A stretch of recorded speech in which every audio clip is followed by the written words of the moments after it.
Hi there, this is Mike Sweeney from sabercoaching.com with another blog summary on the topic of Keystone habits. I was reading this book called The Power of Habit. I'm sure many of you have read it before, by Charles Duhigg, and in it they discuss the concept of this keystone habit, this central habit upon which all others are influenced. And the way he describes it is that some habits, in other words, matter more than others in remaking businesses and lives. They are keystone habits, and they can influence how people work, eat, play, live, spend, and communicate. Keystone habits start a process that over time transforms everything. So as a coach, both a business coach, personal development coach, and a running coach, I'm really interested in this idea that there's some sort of keystone catalyst or keystone habit that unlocks other things and jolts you out of a static state. And I wondered for a while what my keystone habit was. I didn't have the word for it, but I thought there were, when I read business books or leadership books, or when I meditated, or making lists, connecting with vision, connecting with values, I thought those are the things that would really accelerate development for me. And it turns out that it's running. I was a runner for many years when I was younger, and then went away from it for about 10 or 15 years, and then had an ankle injury, had a couple surgeries, and when I came back to it, I realized that as I started running, all these other things started happening. And for me, it is connected to better eating habits, better sleep, more focus at work and in personal life, positive emotions, productivity, feeling of control, engagement, health.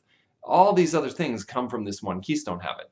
And people often ask me, why do you run? And I joined this online running community, and you had to do a video, and there's a quote that defines what running, at least competitive running, means to me. So I'm going to have to keep going to the books, but this is from Again to Carthage by John L. Parker. If you haven't read it and you're a runner, read it, but start with Once a Runner. So he's asked the question, why do you run? And he says, what it was this: when you're a competitive runner in training, you're constantly in a process of ascending. That's it. It's a simple idea, but the more I thought about it, the more profound it became to me. It's not something that most human beings would give a moment of consideration to, that it's actually possible to be living for years in a state of constant betterment. To consider that you're better today than you were yesterday or a year ago, that you'll be better still tomorrow or next week or senior year at tournament time.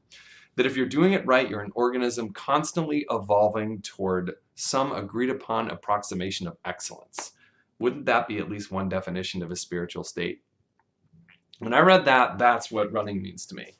There's this idea that you can live in the state of constant betterment. That's where I want to live. I realize, though, that running is not for everyone.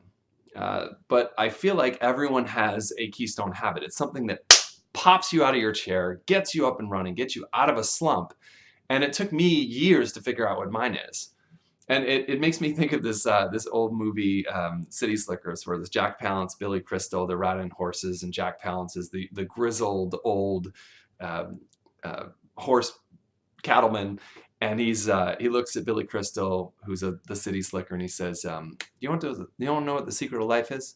Billy Crystal's like, yeah, and he goes, just one thing, just one thing. And Billy Crystal's like, well, what is it? Jack Palance goes, that's what you have to figure out.